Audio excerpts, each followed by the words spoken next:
Okay, we'll go ahead and get started. Good morning, everyone. I would like to welcome our students, faculty, and staff. My name is Claudia Catoda, and I'm the Chief Diversity Officer and Special Assistant to the President here at CSUB. Thank you for joining us today for our community conversation on hunger and homelessness in Kern County and at CSUB. First, I want to thank ASI for their partnership on this community conversation series. Today's conversation will be recorded and posted on our Diversity, Equity, and Inclusion Compliance website. As a reminder, if you have any questions for our panelists, please type your questions in the Q&A, and we will present them to the panelists after the discussion. I would like now to invite Maria Espinosa, ASI Vice President for University Affairs, to provide a welcome. Thank you. Good morning, everyone. My name is Maria Espinosa. I serve as this year's ASI Vice President of University Affairs, and I am also the Student Assistant for the Food Pantry. I would like to extend my warm welcome to everyone and introduce you all to this week's community conversation. This week's topic will be centered around hunger and homelessness. This is a topic that I am extremely excited about, given that my whole time here at CSUB, I've been becoming aware and advocating for this system-wide issue. Since the beginning of my time here, I've learned about the stigma that is centered around hunger and homelessness, and I've learned about the negative views that are held by society towards it. I even found myself holding some of these views. It wasn't until I became involved with the pantry, student panels, and conferences that I realized that I myself had been food insecure. Because of that, I want to do the best I can to prevent anyone else from experiencing this. My wish for today is that we all learn something from this conversation, because being hungry shouldn't be something to be embarrassed about, and neither should having no place to stay. Instead, we should be embarrassed of the fact that it's 2020 and we are still here fighting for a basic human right. I would also like to thank everyone that I've had the pleasure of working directly with to help students fight hunger on this campus. Thank you, Jason, Ilaria, Ruby, Dr. Thomas Wallace, and so many more. Your work goes noticed. Sorry. Thank you, Maria. Thank you so much. I'd like now to introduce Jorge Villatoro, Equity, Inclusion, and Compliance Coordinator, who will introduce our panelists today. Hello, everyone. Our first panelist is Louis Gill, CEO of Bethany Services, Inc., a nonprofit corporation that manages the Bakersfield Homeless Center and the Alliance Against Family Violence and Sexual Assault. Bethany Services, Inc. is the largest service provider to homeless individuals and families in Kern County. They also specialize in domestic violence and sexual assault victim services. Mr. Gill has been at the helm of Bethany Services, Inc. since 2000. Under his leadership, BHC transformed into a family and children-serving organization with a focus on housing and this as a solution to homelessness. Bethany Services, Inc. is also the local expert on rapid rehousing and successfully manages all federal, state, County of Kern, and City of Bakersfield rapid rehousing programs for all Kern County. Last year, 1,426 people were able to move into permanent homes through this program. Realizing that employment plays a large role in the long-term solution to homelessness, Bethany Services, Inc. entered a unique contract with the City of Bakersfield to provide laborers at the city's green waste facility, which later grew to include multiple public and private contracts. These contracts currently employ 84 participants through Bethany's job development program. The program functions as an entry point to the workforce for homeless and housing vulnerable individuals. Since its inception, 111 individuals have left the program for permanent full-time employment. The program has made housing possible for hundreds of individuals and family members. In 2013, Lewis received the distinction of a Senate appointment to the State of California Domestic Violence Advisory Council. Lewis also serves on California State University Bakersfield's Department of Social Work Advisory Board.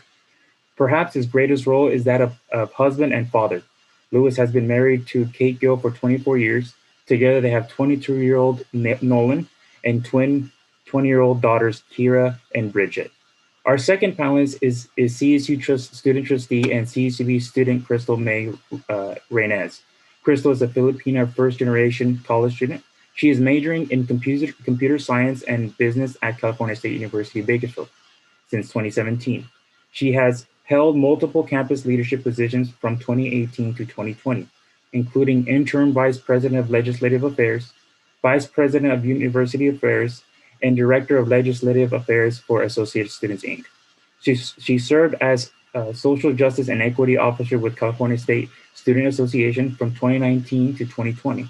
Raynes also was an intern at the Hispanic Association of Colleges and Universities for the United States Department of Agriculture, Economic Research Service, in 2019, where she worked closely with food insecurity experts.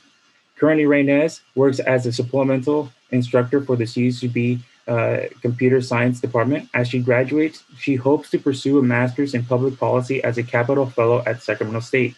She hopes to work in Sacramento or DC as a policy analyst.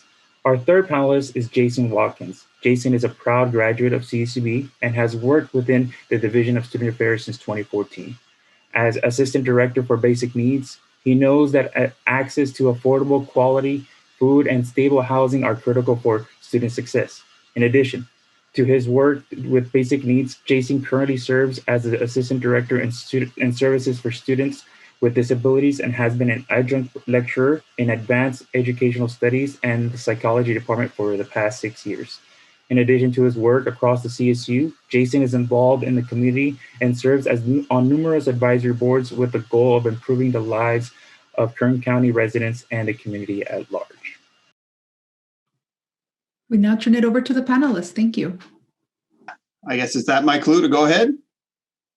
This is my first presentation in a group like this, so everyone please, I just need a little bit of grace because I am still learning.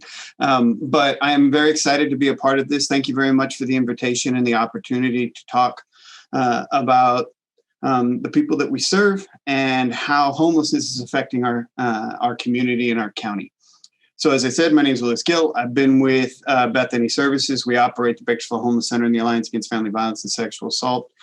We have 3 emergency shelters throughout our county, and we have been doing this work for a long time. I have a lot of information to give you that I am going to go through rather quickly. It's weighty, and there's a lot there, but if you have questions later, I'm more than happy to talk to you about it. So here we go. Homelessness is the issue. Every time I go anywhere, everybody brings this up. People are very concerned about the number of individuals outside, how that is affecting neighborhoods, what it is doing to business districts. And then there are others that are looking at individuals having to suffer outside and wanting to ask the question, how is this possible? Why does this happen? It's a quality of life issue, not only for those people that are having to endure living outside without basic hygiene, shelter, food, but also for those individuals that truly feel like something is being taken from them, in that there are people living in public space near them, and they are afraid of what those individuals are willing to do, may do. Because truth be told, if you're not used to somebody that might be mentally ill, chemically dependent, and then them enduring those illnesses in public, it can make you making you uncomfortable. So let's talk about what's going on with homelessness. We'll start at the nation and then we'll bring it down to Kern. So here we are. This is our last year's point in time count. The point in time count is something that's required by the federal government. It is meant to be a snapshot. It is just all of the continuum of cares, the communities going out, talking to and finding as many individuals as they can that are homeless. So they will go everywhere from people that are living in the shelters to, of course, individuals that are camping outside. The point to note that is more than disturbing is the fact that California holds more than a quarter of the nation's homelessness. Next slide, please. So what's going on in Kern? Overall, this again is the snapshot from last year. So we had just over 15 or just under 1,600 individuals that we were able to make contact with. As you can see, that was an increase. Now, you can also see that there is a significant difference between the total number found versus those that were able to be sheltered. Our community has made big strides in that. There are 2 new shelters that opened up over the past year, but we still see a significant number of people living outside in more neighborhoods, right? Because it used to be a very, I want to say this the right way. I have a lot of opinions, and so I'm trying to be careful. Homelessness mostly was just on the east side. And as soon as it began to move in other neighborhoods, people became very, very vocal and very uncomfortable because it became a reality for them. It was not people living in their neighborhoods. Our homeless population here on the given day that we did this census, that's what we found. Now, one of the things that I want to point out is that we are seeing both individuals and families increasing, and then also chronically homeless. Now, what I want you to understand about the definition for chronically homeless is that is a specific group of people that the federal government has decided that that's where the majority of investment will go. So those are individuals that they feel are in the most need. Now, how they become determined to be chronically homeless, they have to go through an assessment, which I won't bother you with, but it gives a numeric score. And the definition for chronically homeless is an unaccompanied homeless individual. So it can't be a family, right? You can't have a child and be considered chronic, with a disabling condition who has been continuously homeless for a year or more, or an unaccompanied individual with a disabling condition who has had at least 4 episodes of homelessness in the past 3 years. So that is a narrowing definition on where the majority of dollars will be focused. And so the entire country has been moving towards a housing first model, which means that, and it is true, housing is a solution to homelessness. But then as you focus that funding, then you're looking at helping the chronically homeless first. And so that is a smaller and smaller group where the majority of funding goes. Now, those are our individuals that are often the most visible and most taxing on our entire system, hospitals, law enforcement, et cetera. And so they get a lot of attention. But then it leaves out many of the people that we serve, families. Next slide, please. So further breaking down the stats of what happened in Kern County, this kind of shows you who we found both sheltered and unsheltered and how that change has happened. I would argue that we're going to expect to see homelessness increase again this year. COVID has done a lot of damage to the workforce. We are under an eviction moratorium, so not everybody is going through the court system and being required to leave homes, but it definitely has affected the income of individuals and their ability to remain stable in housing. Again, the thing that I want to point out to you is that in the past, we only had 2 real shelters, the Mission at Kern County and the Bakersfield Homeless Center. Now we have the M Street Navigation Center, which is a county-run facility that's operated by Community Action Partnership. And then we also have Brundage Lane Navigation Center, which has opened up, which is run by the city of Bakersfield.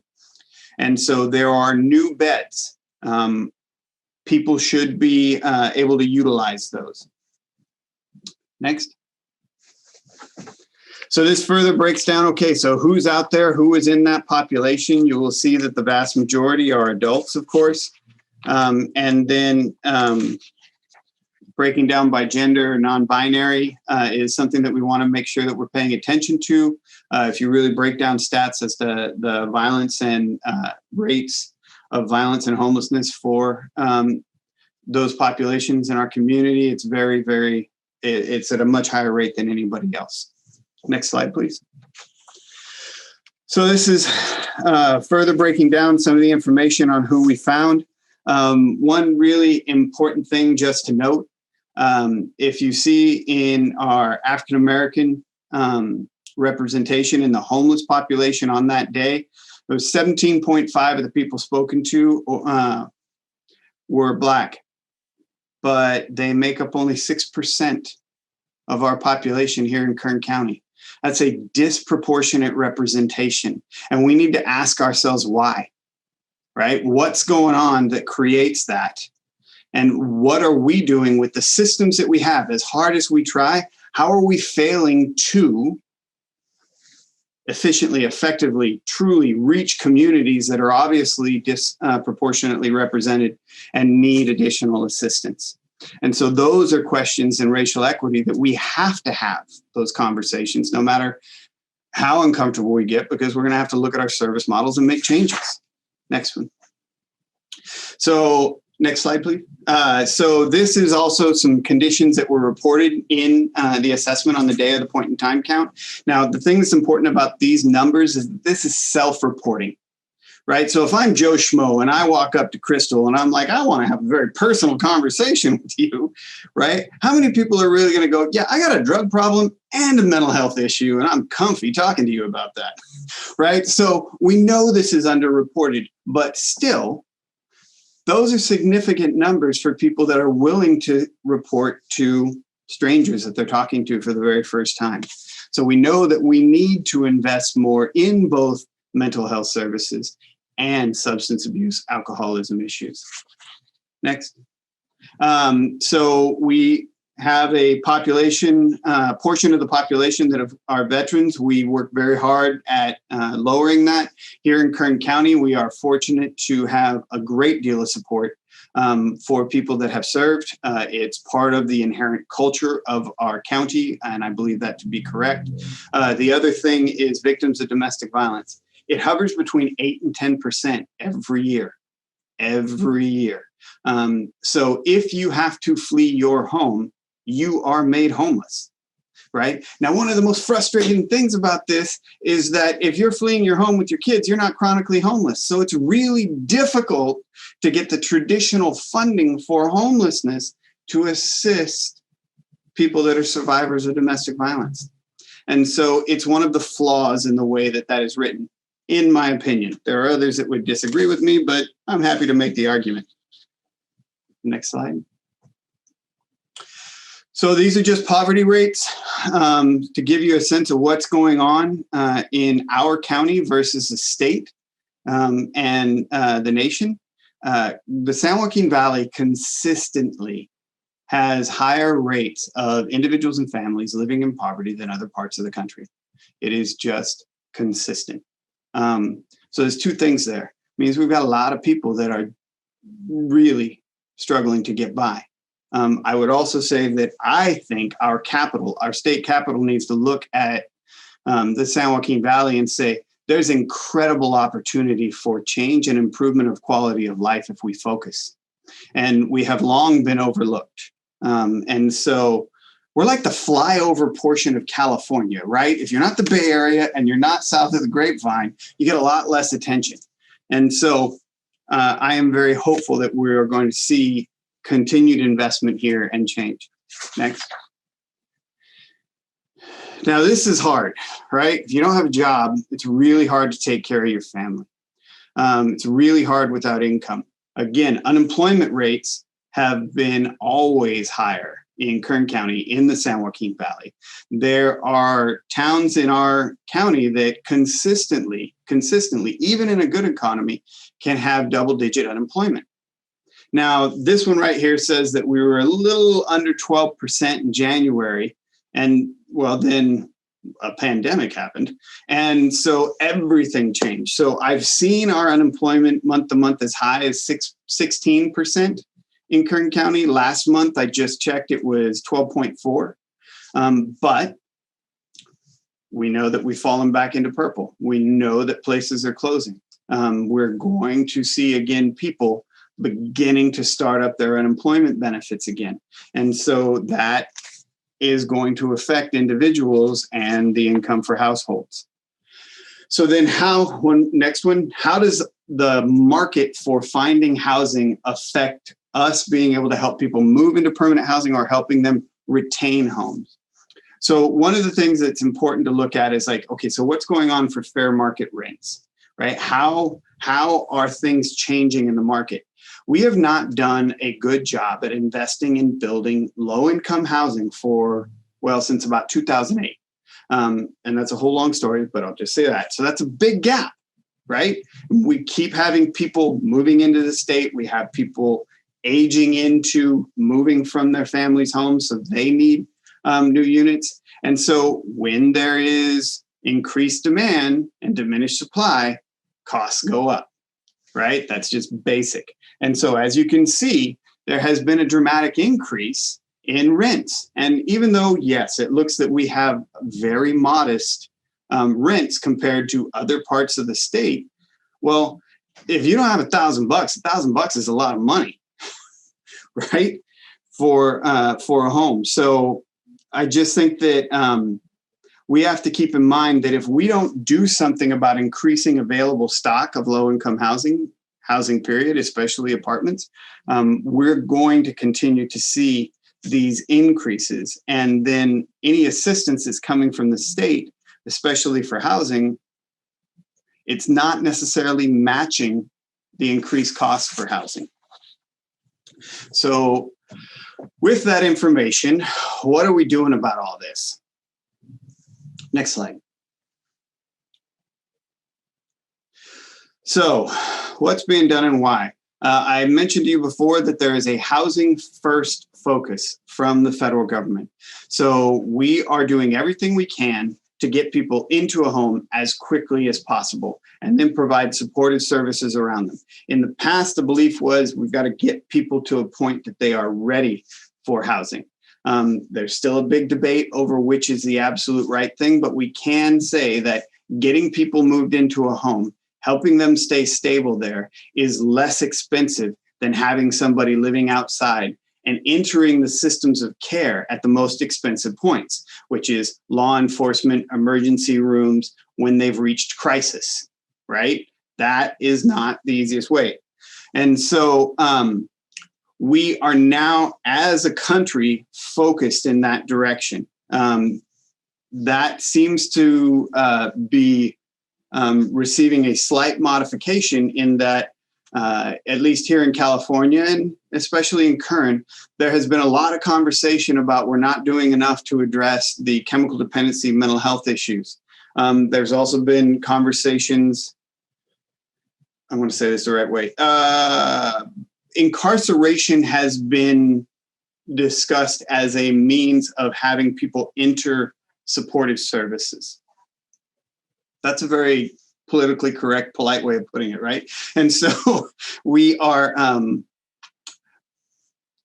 there are things that people do when they are living outside that can merit being arrested and detained, any sort of destruction, breaking the law, there is a consequence. I would argue that incarceration is one of the most expensive forms of housing that you can create or imagine. The supportive services, helping individuals is much more important. We really need to figure out how to invest more in the housing and the supportive service for the individuals to stay stable. I have met people that have had significant struggles, and they have still been able to maintain housing with those supportive services. So we locally, like as I said, have expanded our emergency beds. So 2 new shelters have been funded, one by the county, one by the city. That way that they can respond to people's requests that people not be camping in their neighborhoods. Prior to there being bed availability in an emergency shelter, it was against the law to ask somebody to move their camp. If you don't have somewhere to send them, it's considered cruel and unusual punishment to ask them to leave unless there is a bed available. So I would suspect that we will see over the next couple of months both BPD and sheriffs enforcing the anti-camping ordinance now that there is availability. And we shall see how that goes.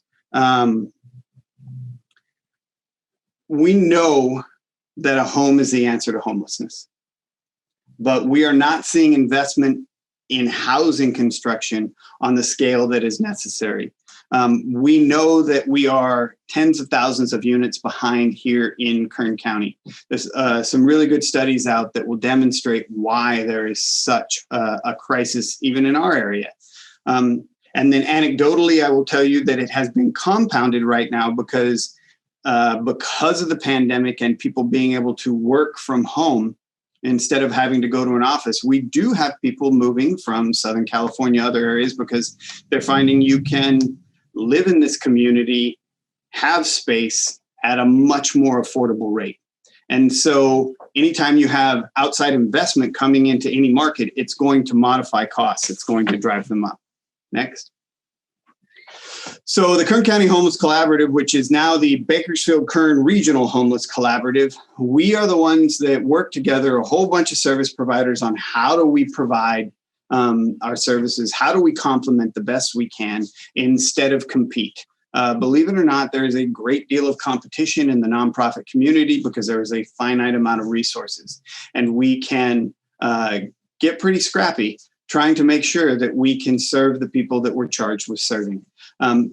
Through the Regional Homeless Collaborative, we do our best to work together as opposed to just trying to fight over those limited resources. Because of the federal requirements, because the national direction is towards a housing first model, they have put in additional expectations that all programs and services should go through a coordinated entry system. So that's a single front door that goes through 211. And so people are assessed and then assigned out to other programs.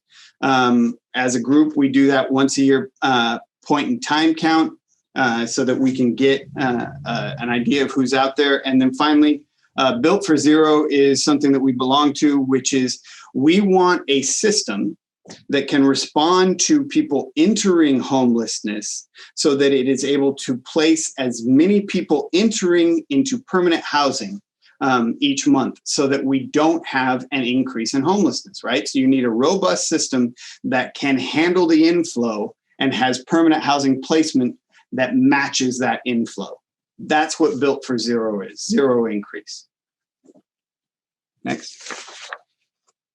Let me make sure because I know I'm running out of time. So what are the two different ways? County of Kern, they are very involved in the Bakersfield Regional Homeless Collaborative. They've helped invest in that nonprofit so that we're able to collaborate and coordinate the work instead of just volunteering from each organization. Kern Behavioral Health has invested significantly, and it's why Flood Ministries is able to do the street outreach that we have. So they have teams that are out roaming around, meeting individuals in their campsites, linking them to services, getting them back into shelter where they're willing, and then ultimately placing them in permanent homes.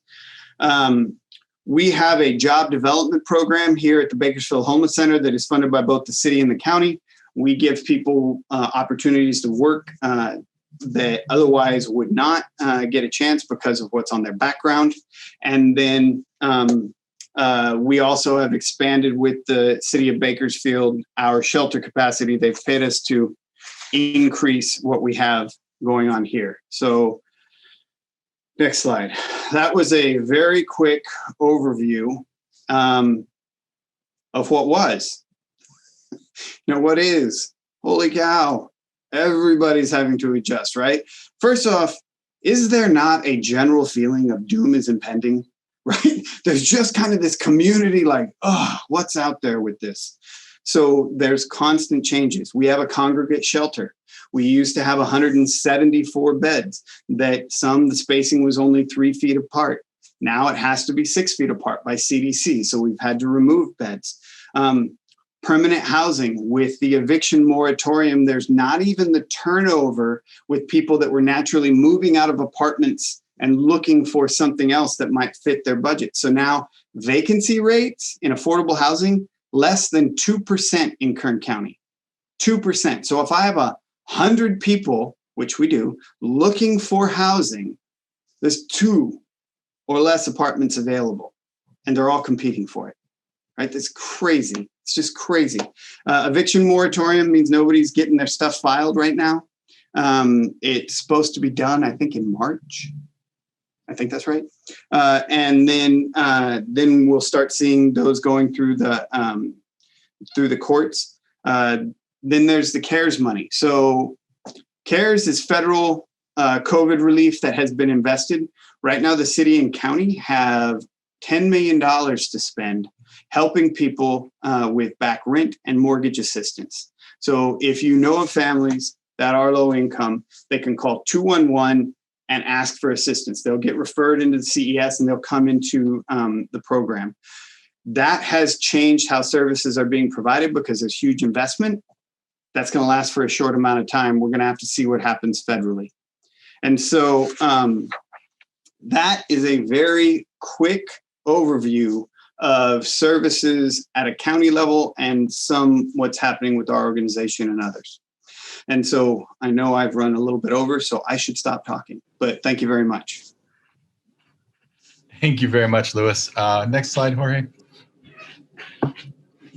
So good morning, everyone. Again, my name is Jason. I want to talk to you a little bit about what we're doing here at CSUB. But I think before we do that, it's important for us to understand some of the data and some of the outcomes that are applicable to our student population as we address both food insecurity and homelessness. Next slide. We are super fortunate in the CSU. We've got a wonderful team of researchers that are really hitting this from every angle and addressing both homelessness and food insecurity.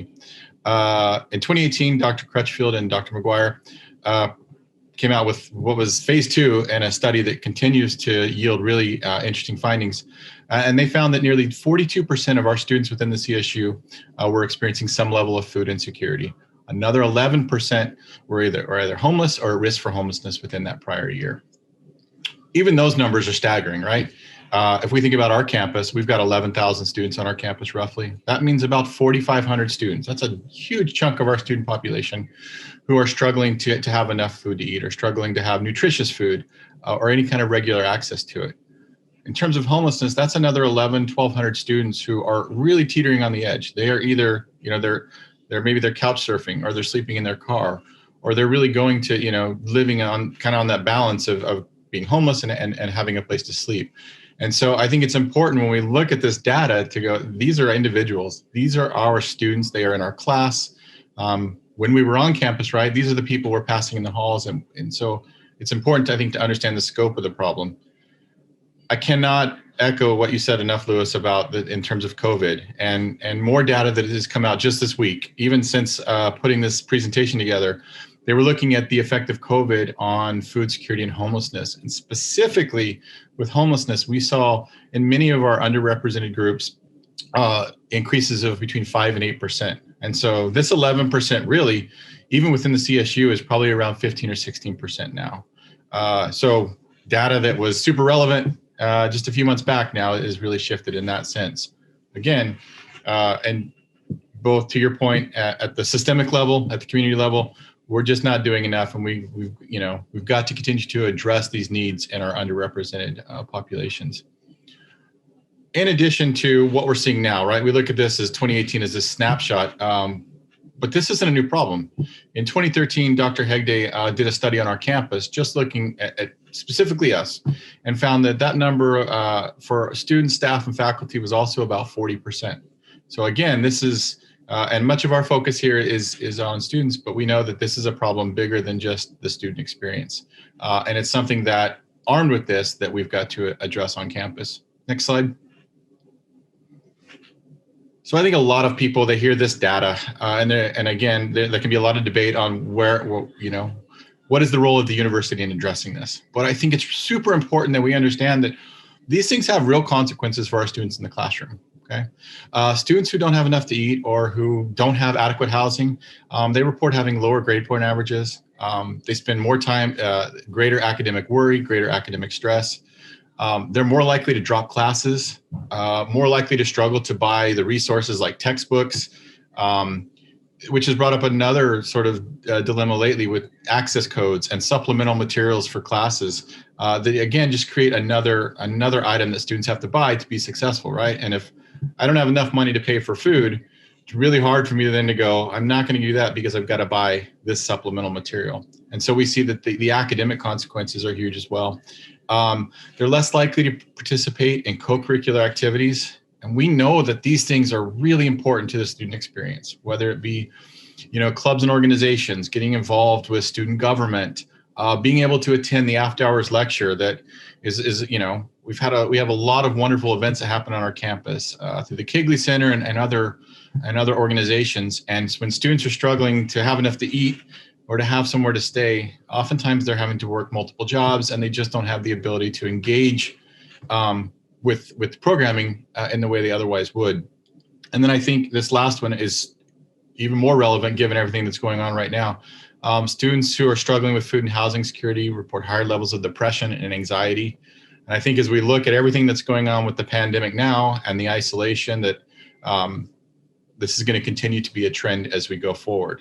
So we know that there's a problem. We know that a vast number of our students are struggling with this, and we know that there's a lot of negative outcomes associated with it. So what are we doing on our campus? Next slide. I'm going to briefly kind of run through what we're doing in terms of our food pantry and our edible garden, our monthly food distributions, our CalFresh application assistance, and emergency housing. And I'm going to give a snapshot of each of those. Next slide. So our food pantry, many of you know, it's located kind of between the Student Union and the Runner Cafe.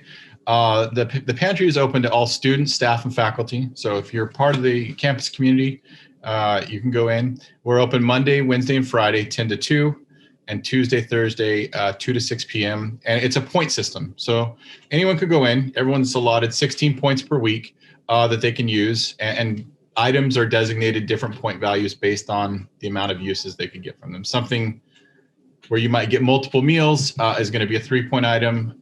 Something that's more of like a snack, a protein bar, chips, things like that are going to be closer to 1 point. We've also got hygiene products in there that are 0 points that students can get as they need. And then our pop-up pantry, which used to be a standalone event on Mondays where we were getting produce from the farmer's market. Of course, enter COVID, and like everything with COVID, right? Everything changed. But we are still supporting our food pantry with produce from our edible garden. And so students can come in or anyone that can come in and get produce that we grew right on campus. And I'll tell you, the story just stands out to me. In talking to a student recently, he was just blown away. He couldn't get over the fact that he could go in and get arugula, and what that seemed to mean to him, and that he could cook something that was familiar and that he really enjoyed. And so, again, these produce is no points, and it's available through the week. Next slide. We are also really fortunate to partner with CapK, and at this point, we're able to do 2 monthly food distributions. I'd also like to give a shout out to athletics for loaning out the Accardo Center. I know we take up quite a bit of space there a couple times a month, and UPD for being supportive of our distributions. But at this point, these are open to the community. We're serving about 250 households per month. And so just as a reference, we are there the 3rd Monday of every month, 10 to 12. We had a distribution this past Monday. And then since starting in April, when the pandemic hit, we were able to do a second emergency distribution. And so that date floats a little bit, but we will have another distribution this coming Monday on the 23rd. And so again, this gives us the opportunity to really help kind of give back to the community and support our students. Lastly, and I'm sure you've gotten a ton of emails from me about this, but this is a great volunteer opportunity. We are always looking for folks to come out, even if it's just an hour of your time. You know, if you can shift your lunch break or something and help us to get these distributed, that's extremely helpful. Next slide. 2 other things I want to talk about, and that is CalFresh application assistance and our emergency housing. So CalFresh is a program that can help students, help households to buy healthy foods. Nationally, the program is known as SNAP. And on our campus, we have 2 points of contact. One is the Student Health Center, and then the other is Olivia Warren, our campus advocate. So we can help students walk through the process of applying for CalFresh.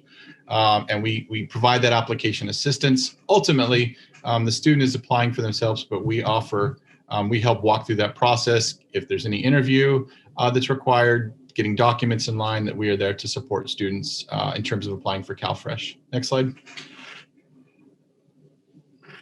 And again, we come back to this issue of housing, right? And that this is much bigger than CSUB. This is a national, this is a community level issue.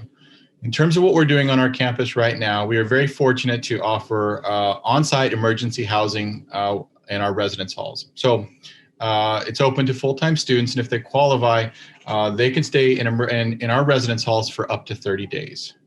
During that time, we are working with students to look at more long-term solutions and connect them with resources in the community. But for many of our students, and we've seen this recently, where there's some situation that happens, family issues, a sudden job loss, an illness, that really all of a sudden the student was cruising along and finds himself in that situation where they don't have stable housing. And in that situation, if you're working with a student like that, you can just reach out to me and refer the student to me, and we will work on getting them set up in our housing. It's something we treat it as emergency housing as an emergency, and it's something we try to work at very quickly. And so I know, again, that was a quick overview of what we do. And please, if you have questions, put them in the chat. We can talk about it. But really our goal is to really address our student needs from a holistic standpoint, because we know when students are hungry, they don't have a safe or an adequate place to sleep, they're just not going to get the most out of their education. And we're a student success agency. That is our goal here. And this is one piece of the puzzle. Next slide. Hello, everybody. Hi, my name is Krystal Raynes. I'm your 2020-2022 student trustee for the CSU. And I'm speaking to you today to tell you a little about my story as a CSUB student with, all three things. As a student advocate, I've been fighting for, reducing food insecurity, reducing homelessness for our students, and making sure that our students have enough resources so that they're in a good place mentally, so like mental health resources. And so to tell you a little bit about my story, when it comes to homelessness and food insecurity specifically, Luis mentioned it a lot, and he's also the CEO of the Alliance, that homelessness, food insecurity, mental health issues, all have a lot of similarities. Like they run it with the same people a lot. They coexist, in other words. And so throughout my entire college career, I've been homeless or like in between housing, couch surfing, about 5 or 6 times. And I decided to go to CSUB because not only to better myself, get a good job, better my family in the future if I have one, but also to escape a very abusive household.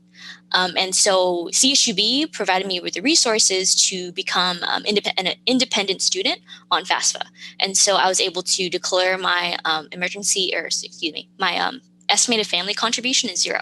And so I'm a Pell Grant student, I'm a Cal Grant student, and I fully utilize those resources. So first of all, I've used many resources at CSUB, but first of all, it's the financial aid that really got me off my feet so I can get out of that situation.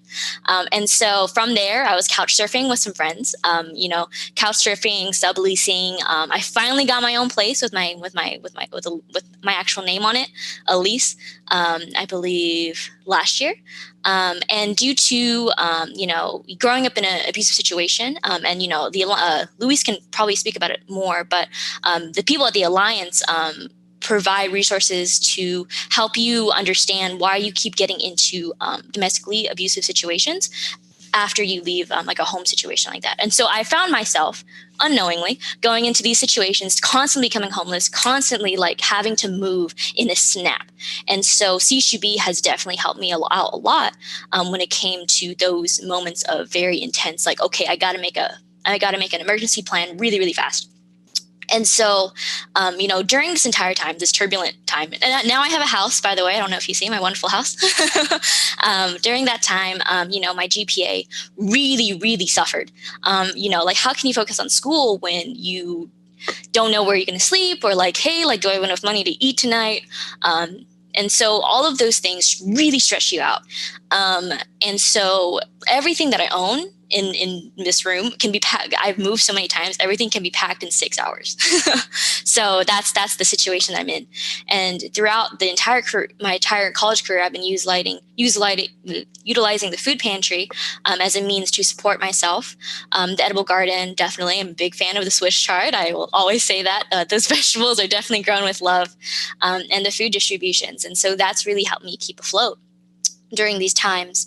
And so other than couch surfing, very recently in June, I utilized the emergency housing on CSUB's campus. I was very fortunate. I think the universe was looking out for me. That CARES money was actually distributed to all of the CSUs for emergency housing. And so June specifically was rent-free. And so I was able to stay in the housing for rent-free. And so I was able to get back on my feet with the help of Ilaria and Olivia. I know y'all are in the audience. Shouts out to you. I was able to get back up on my feet because Olivia, who is a campus advocate, she works at CSUB, but she also works under the Alliance. She connected me with really sustainable way to feed myself, which is food stamps, the CalFresh card that Jason mentioned. She was able to provide me with those resources, and she was able to connect with people when my application got stuck in the process. And so, I finally got that card, and like it's been a life changer. And so it's always nice to be like, I'm never going to run out of money for food, which is like an obvious stressor if you're going to school at the same time. Ilaria really helped me get into this house that I found with some roommates. She helped me find some through the Facebook group. And I know the basic needs team at CSUB is also working on basic needs ambassadors. So like, faculty and staff that are trained to like identify like which students are like struggling. Because sometimes students won't say explicitly like, hey, I'm going through this. And it just takes one professor to be sympathetic, to give you extensions. And I currently have professors that haven't given me extensions, but definitely with the visibility that the basic needs team on CSUB has given to the campus community has definitely helped. And so without those resources, I would not be here today. I would not be speaking to you as a CSU student trustee. And so I'm forever grateful for the opportunities that CSUB has given me, and the second chances, the third chances, the fourth chances, that the lifelines that CSUB has given me. So that's my story. And thank you so much for letting me share this space with you.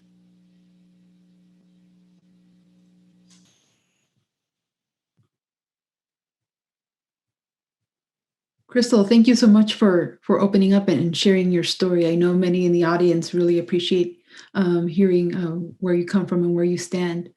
We'd now like to open up the Q&A function for our attendees. We have a couple of questions already in the Q&A, and I saw that a couple have been answered. So this is for Lewis. Thank you for your presentation. You mentioned a 50% increase in homelessness in Kern County since 2018. Please speak about the causes of this drastic increase. So there's a number of issues that have happened there. First and foremost, the federal government provides rules on how we're allowed to do that point in time count. And so back in the day, because I've been doing this for a long time, we used to get a couple days to try and find people, right? Now they've got like a 4-hour window on a specific time that's got to start at dark early in December, and it's very limiting. So when those rules first came in, there was an undercount, is what we experienced. The next year, we did a really good job of getting others involved in that count. And so we had more than twice the number of volunteers out talking to people. And so we did see a dramatic increase. Now, that's just a function piece because of the federal government. Now, what's going on in society? Well, in California, we know that we do not have sufficient housing stock, period. We just do not. And so it is creating a great deal of pressure, especially in lower income households and those that are housing vulnerable. And so until we do something about investing in the development of housing, we're going to continue to see that. Also, for California, we have made some changes legislatively. AB 109 was one of the first that moved people from state incarceration down into the county jails. And many of the counties were not prepared to receive people on the level that came in. And so people were starting to serve much shorter sentences. And so there were people that were being exited from incarceration into our community. Then we also had, I think it's 46 and 47, Prop 46, 47. We have changed how we look at possession of drugs and paraphernalia, and how we wish to handle that with the legal system. In the past, there are amounts or weights of drugs that would have gotten you certain amounts of time for being locked up. And that's just not the case anymore. It's tickets and being released. And so individuals, right or wrong, however you feel about it, that would have otherwise been a part of the legal system are now all on the street. And so the intent of that legislation, as I understand it, was that incarceration doesn't solve a drug problem. Right now, you may physically get the opportunity to separate somebody from the chemicals or the alcohol that they are addicted to, but unless they want to change, they often won't. It won't stick. Now, sometimes it does. I won't say never, but often it won't. And so, if we're going to change the way that we have the system, there should be a really robust increase of those supportive services. So, drug and alcohol counseling, medical detoxes that are outpatient. It's very difficult to get a medical detox right now anywhere in Kern County. Good Sam Hospital is one of the few places, but if you don't have insurance, it's really hard. And so say you're addicted to alcohol, if you go cold turkey without any sort of medical monitoring or assistance, your organs can literally shut down. It's one of the most dangerous things that can happen. You would think it's other chemicals, but that is one of the most dangerous. And so there's a number of reasons why people are outside, and we're seeing those increasing numbers. But it's hard to say there is a single factor.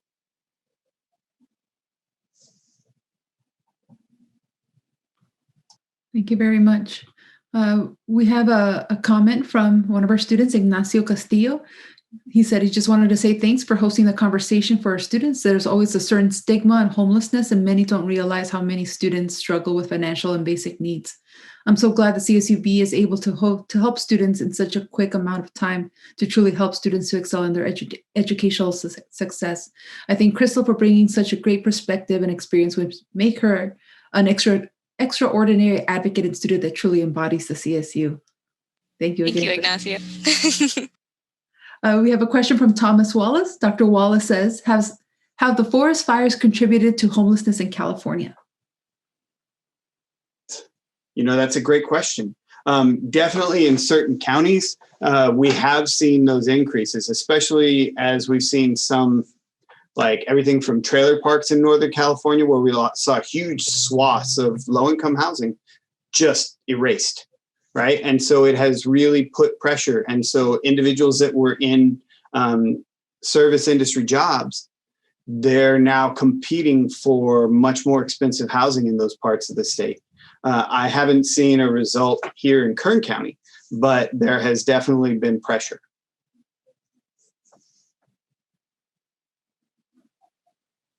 And also, can I add one other thing, Claudia? Go for it. I just really want to commend Krystal for being transparent and honest. There's this guy I love reading named Thomas Merton that says, it's not about hiding our wounds. It's figuring out how our wounds are useful to someone else. And that is an amazing example of service before self. And I admire it greatly. You are well ahead of the years you have been on this earth. So thank you. You make me hopeful in many, many ways. And so also in just discussing, we have a pandemic of violence in our community that goes undiscussed, and it's happening behind doors, and it is still seen with a ridiculous stigma that it's not to be discussed. And the thing that I want to tell anyone that is aware of somebody that you're worried are in a violent relationship or in a violent household, be willing to ask the question. Just go, hey, are you safe? Do you need help? Right? And you might be really surprised at the answer. And even if you don't know what to do, find Olivia on campus, right? She knows what to do. She can help you. She's fantastic, right? There are ways, and there are people, there are professionals that have dedicated their lives to saying, you know what, you don't have to live in that. There's a different way, and we'd like to help you. So I'm really grateful to have heard your story today, Krystal.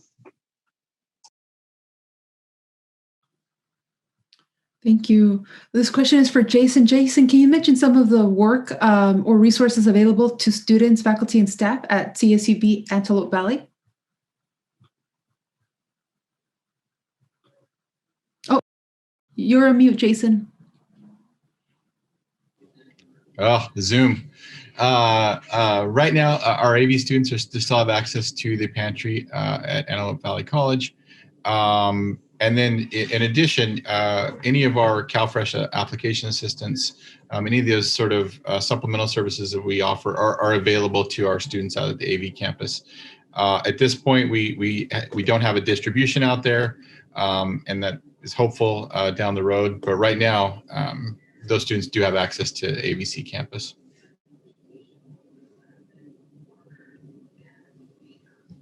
Thank you very much. Question from Lourdes Nyland. Lois, thank you for your passionate commitment to the people of Kern County for so many years and for being a leader among leaders. Please, could you repeat the name of the book you just quoted? So it's, the writer is Thomas Merton, and that's a quote out of Seven Story Mountain. He's got a number of books, and I find he's one of the guys I really enjoy reading. Now, he is a Catholic priest, and full disclosure, right? So if that's not your flavor, then that's great, but that's the way he goes. Now, he's not somebody that crams that stuff down someone, but he's a contemplative, and he understands love and grace in a way that I think is absolutely beautiful, and I admire and aspire to. Thank you. I see no more questions, and we have about 2 minutes. So if anybody has any final questions for our panelists, please type them in a Q&A. There's one question that just came in. In what ways can faculty help with homelessness? So I think there's a couple of ways, right? And I'll at least speak to the campus, and then Lewis, if you want to speak to the larger community issue. One of the things we do, and I think Krystal mentioned it, we have a basic needs ambassador training program on campus. In fact, we have a training tomorrow afternoon. And really the idea is we know that so many of our faculty, they are the points of contact for students that, they may not wander into Olivia's office or come see me, but, it's coming out in their writing in classroom. It's coming, after class, and they're having that discussion. And so the point of the training is to really enable staff and faculty both to be able to kind of know what to look for, to know some of these warning signs, to be able to connect them with resources, and then specifically how to have those conversations, because we don't just approach a conversation about homelessness in a very cavalier way, right? There's a way to go about that is respectful, and that really gives people the space to share their story. And so I think a big part of it is knowing what the resources are that are available, and then in honesty, just being willing to have that conversation. And I think especially right now with the pandemic, the more points of contact we can have with our students, the better. And so many of our students are struggling, as are so many of us, right? As we now try to navigate this, that there's a universal struggle there as well. But I think for our students trying to be academically successful, there's an extra layer there. And so I think just connecting with resources, if, to the point that came out earlier, if you think, like Lewis said, in terms of domestic violence, if you think something's going on, just ask. If you're seeing something with your student, ask the question and then be willing to connect them. I don't know, Lewis, if you want to add anything at the larger level. I would just say that we live in a society where we don't make ourselves available to people often, right? We're really busy with our lives and our stuff, and being willing to walk next to someone through their difficulties is important. And you never know who can hear you, right? Like, I've always gravitated towards certain speakers that for some reason they've resonated with me, and I found mentors that way. And so you never know as a faculty member which student really hears you. And so it's important to pay attention and to truly make your heart available. I know it's a lot to ask, but that's how we build community, right? And we've got outstanding people coming up that we need to show them whatever we've learned. And part of that may be, how do I get through these hard times right now? Because there's a lot of people struggling. And if you've been on the planet for a few decades, you've been through some struggles. So show them how to do the walk. Claudia, real quick, just before we go, I know it was in the Q&A. Just a reminder for any students out at the AV campus with questions about the ABC Food Pantry, they can reach out to Shelly Brooks. I think the email is mbrooks4@csub.edu. The one final thing I want to say also is that if somebody is in a low-income household and they are behind in rent or mortgage, please call 211 and ask for that rental and mortgage assistance. They will direct you into those programs, and there is assistance available through the end of December. Thank you so much, Louis, for that final thought. Just a lot of thank yous. We have a thank you from our president, Dr. Lynette Selesny, just thanking our outstanding presenters today, a very important community conversation. And again, so grateful for Krystal's courage to tell her story, powerful testimony. We also have a thank you from Dr. Thomas Wallace, our Vice President for Student Affairs. Thank you for sharing your experiences with us and expertise with us. We also have another thank you from anonymous attendee. Thank you for what you said, Dr. Gill, and I'm incredibly inspired by Krystal telling her truth. It makes me hopeful for all of us to feel empowered to use our resources to seek help when we need it. Thank you for your service to the campus, Krystal. Thank you so much, everybody, for the kind words. I hope my story can help people, use the resources on campus, not be afraid to reach out, and not be afraid to reach out to your friends. Because, it just takes that one person to realize, hey, someone actually noticed that I was struggling. Because we carry a lot on our shoulders, and, a lot of people hide it because, they're taught to as a young age, or, they're taught to be strong, especially men. And so definitely check up on your friends, your family, your guy friends, your woman friends, your non-binary friends. So peace and love. What a great way to end it, Krystal. Again, we want to thank our panelists today for sharing our experience, expertise, and insight with us. Thank you to Louis, Krystal, and Jason for all the work you do in our Kern County and at CSUB and at the CSU level to address homelessness and food insecurity in our communities. Thank you again for attending Community Conversations, and have a wonderful Thursday afternoon.